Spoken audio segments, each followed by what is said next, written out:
Well, we have a headline to talk about here.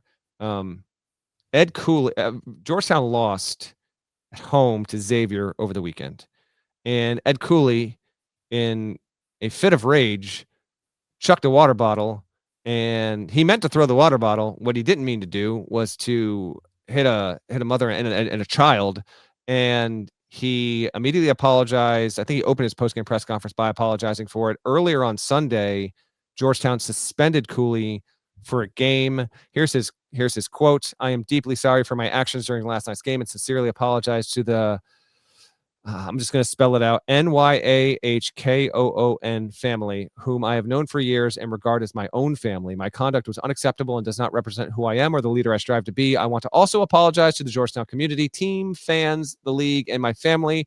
I take full responsibility for my actions and their consequences. I will learn from this experience to ensure it never happens again." End quote. Not a good visual, quite clearly. I would argue the one-game suspension is not enough. The game is Coppin State on Monday. You could have easily justified, and frankly, the Big East sent out a 2-sentence statement that I thought fell short of it. You can't have this. I know that Ed Cooley doesn't have a history of throwing water bottles into the crowd, but Coppin State is 364 out of 365 teams at Ken Palm, folks. I could coach the Hoyas to a win on Monday night against Coppin State.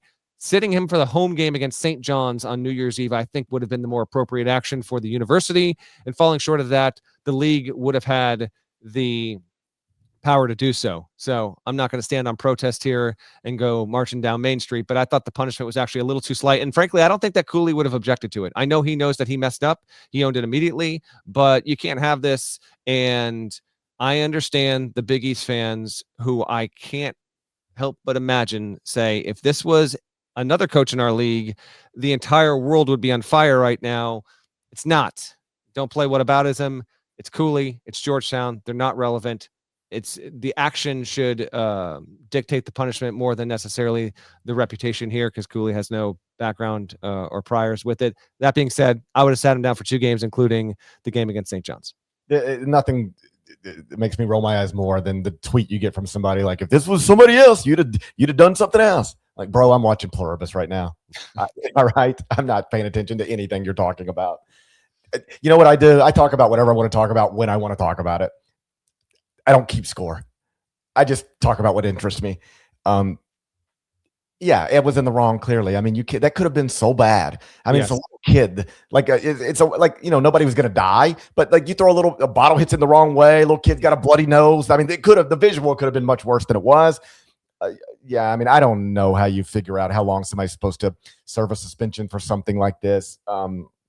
It's, we're seeing a lot of weird interactions between, and I should be clear, this wasn't an interaction. It wasn't like the little kid was heckling Ed Cooley. No, it was not. This was just a coach being pissed off because he's lost 4 of his past 7. I think. Just slam the scorer's table, break a clipboard, bite into a towel, do what you got to do. Don't throwing bottles at kids. All right. I know it wasn't intentional. It was an intentional throw, not intentionally at anybody.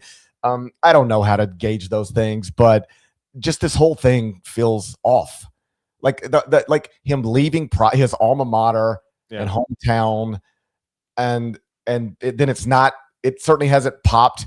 It didn't take him long to get Louisville back popping.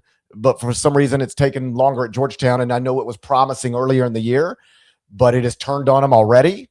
And, I would imagine there's some Georgetown fans asking big questions and some Providence fans laughing really loudly, and the whole thing just feels off to me. It doesn't mean that it can't be fixed. Yeah. But the karma around that felt weird while it was unfolding, and it has never felt right since he's took over, or it's never been right since he took over. Yeah. Providence fans, and they're 7-6 this season too. They lost at home to Seton Hall. They couldn't get over against Butler and Double OT. There's a whole lot going on there. By the way,